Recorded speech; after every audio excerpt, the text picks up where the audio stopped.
Chapter 9. The Same Number, Different Lives.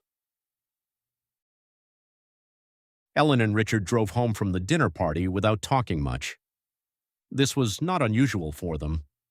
They had been married for 38 years, and the quiet of a car ride after a social evening had become its own kind of communication, a shared decompression, each of them processing the night at their own pace before the conversation resumed, if it resumed, over tea at the kitchen table. That night it resumed. "They're going to Portugal in March," Ellen said. She was talking about Frank and Carol, the other couple at dinner, roughly their age, retired about the same time, people they had known for 15 years through a neighborhood that had slowly emptied of children and filled with the particular quiet of couples in their 60s. "I know," Richard said, "and the trip before that was New Zealand." "I know."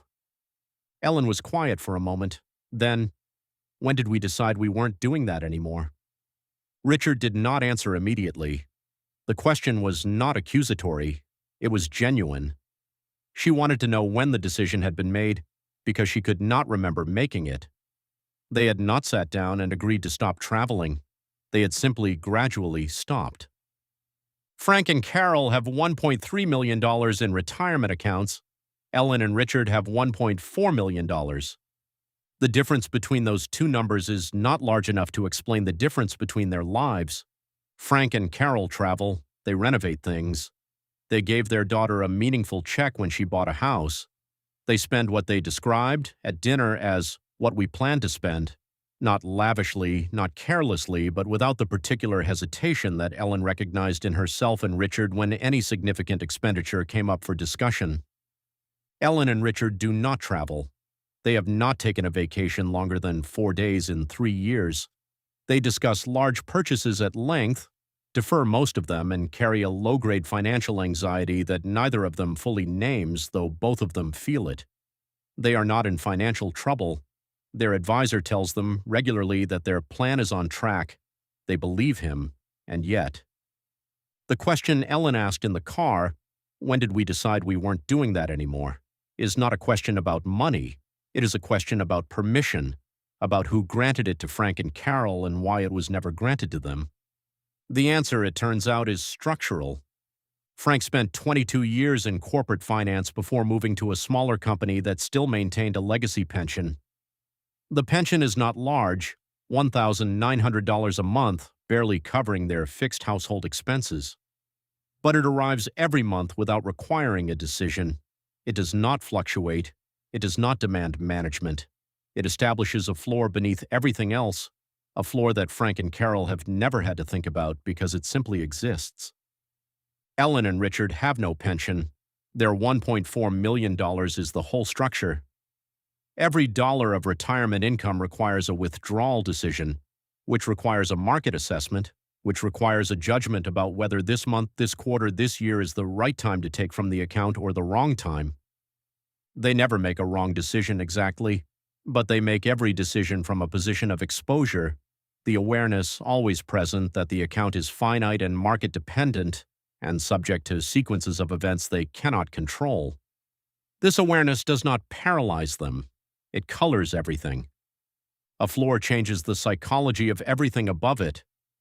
With $1,900 a month guaranteed, the remaining $1.3 million becomes a supplement. Money that can take risk, that can be spent, that can absorb a bad year without threatening the baseline. Without a floor, the entire $1.4 million is load-bearing. Every expenditure is a structural decision, not just a financial one. Frank does not think of a trip to Portugal as a withdrawal decision. He thinks of it as a trip to Portugal. Richard thinks of it as a withdrawal decision. The balance is real. The security it represents is conditional on nothing going seriously wrong, on sequences of returns cooperating, on decisions made correctly year after year for decades. Ellen knows this better than she sometimes lets herself acknowledge. She has watched it go wrong for friends, a medical event, a market downturn in year 2 of retirement, a spouse who died earlier than anyone planned. She carries this knowledge lightly because she has to, because otherwise it would occupy too much space, but it is there. It shapes the hesitation. Carol at dinner had mentioned the Portugal trip the way people mention things they are looking forward to, with specific detail, the particular hotel, the region they had read about, the plan to visit a friend who had moved there 3 years ago. It was the conversation of someone living inside their retirement rather than managing it from a slight distance. Ellen had listened and felt two things simultaneously: genuine pleasure for her friend and a quieter thing she did not name at the table.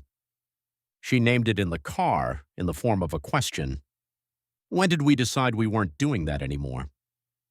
The honest answer, though she did not have the language for it that night, is that they never decided. They drifted into a retirement shaped by exposure rather than permission, by the awareness of what the account needed to survive rather than what they wanted to do with the years they had. The drift was not catastrophic, it was quiet. It happened in the space between adequate and free. The difference between adequate and free in retirement is often not a question of how much you have. It is a question of what kind of thing you have. A large account that could theoretically support any expenditure and a guaranteed floor that removes the existential question from routine spending are not the same resource, even when the numbers are similar. One requires ongoing permission, the other confers it structurally.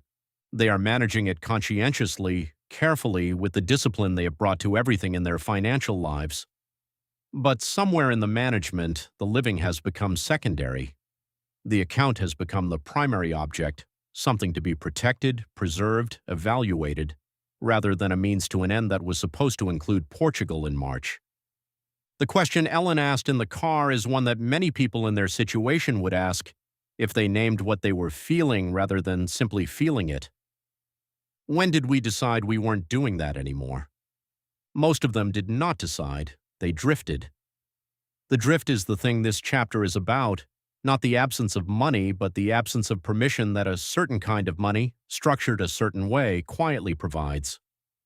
The dinner party ended, as dinner parties do, with coats and handshakes and the warm good intentions of people who like each other.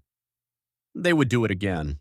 They would catch up on Portugal when Frank and Carol returned. Ellen rinsed the wine glasses when she got home. Richard locked the doors. They went to bed without resolving the question she had asked in the car, because it was not the kind of question that resolves in a single evening. But it stayed. The next morning over coffee, Ellen said, "I want to talk to someone about what we actually have, not the account value, what we actually have." Richard said, "Okay."